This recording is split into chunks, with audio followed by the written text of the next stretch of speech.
Hi friends, இன்றைக்கி நாட்டு எப்படி ஈஸியான மெத்தடில் திருப்பலாங்கிறது பார்க்கலாம். அதுக்கு நான் 1.5 இன்ச்சில் கிராஸ் பீஸ் கட் பண்ணி வச்சுருக்கேன். இப்போ பாருங்கள், இந்த மாதிரி கோடு போட்டு வச்சுருக்கேன். கரெக்டாக இதுவும் கட் பண்ணிக்கலாம். இந்த இடத்துல கொஞ்சமாக இருக்கிற மாதிரி இந்த மாதிரி கட் பண்ணிக்கலாம். இப்போ எப்படி தைக்கலாங்கிறது பார்க்கலாம். இப்போ பாருங்கள், இந்த சின்னதாக முக்கோணம் மாதிரி இருக்கிற இடத்துல மட்டும் தைச்சிக்கலாம். நல்லா ஒரு 2 தடவை அந்த முக்கோணத்தில் மட்டும் தைச்சிக்கோங்க. தைச்சிக்கிட்டு இந்த இடத்த தூக்கிட்டு மெல்ல இழுங்க. நூல் நல்லா பெருசாக கொஞ்சம் விட்டுக்கோங்க. இது பாருங்கள், இந்த நாடாவை விட நூல் கொஞ்சம் இவ்வளோ தூரம் எக்ஸ்ட்ரா கட் பண்ணிக்கோங்க. இப்போ பாருங்கள், இந்த இடத்த அப்படியே மடிச்சுக்கிட்டு இந்த நூலில் இந்த துணியில் டச் ஆகாமல் தையல் போடணும். அப்போ தான் நமக்கு திருப்பும்போது ஈஸியாக வரும். இந்த கையால் உள்ளே தள்ளிக்கிட்டே வரணும் நூலை. இப்போ நம்ம இதை ஸ்டிச் பண்ணிக்கிட்டே வரலாம். இப்படி கையை இப்படி உள்ளே பார்த்தீங்கன்னா நூல் இருக்கிறது தெரியும். கரெக்டாக இந்த ஒரே ஒரு பல் இருக்க பக்கம் மட்டும் அப்படியே இந்த அளவுக்கு தைச்சிக்கிட்டே வாங்க.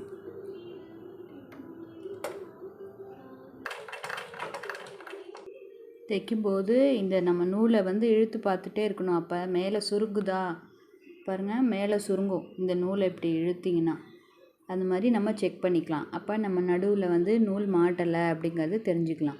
இப்போ நம்ம ஃபுல்லாக ஸ்டிச் பண்ணிவிட்டு நான் காமிக்கிறேன். இப்போ பாருங்கள், நான் லாஸ்ட்டாக ரஃப் அடிச்சிட்டேன். இப்போ நம்ம இந்த இதை மெல்லமாக எடுத்துட்டு பார்க்கலாம்.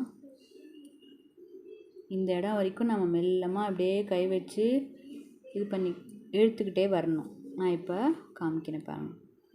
இது எக்ஸ்ட்ரா துணியை கொஞ்சமாக கட் பண்ணிக்கலாம்.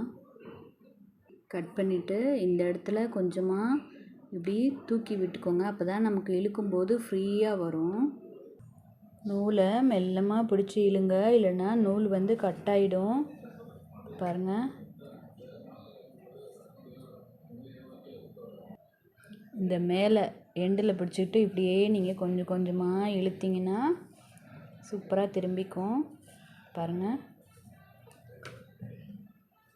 இந்த இடத்தையும் இழுத்து விட்டுக்கோங்க. அப்போ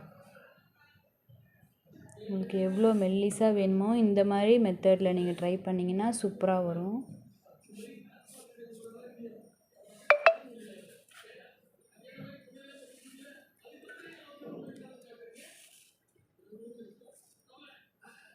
அவ்வளோதான் ஃப்ரெண்ட்ஸ், நான் உங்களுக்கு மெதுவாக நல்லா சொல்லி தந்திருக்கேன்னு நினைக்கிறேன். நீங்களும் இதே மாதிரி ட்ரை பண்ணி பாருங்கள். பொறுமை தான் முக்கியம் டைலரிங்கில். Thank you friends. பிடிச்சிருந்தா சப்ஸ்கிரைப் பண்ணிக்கோங்க.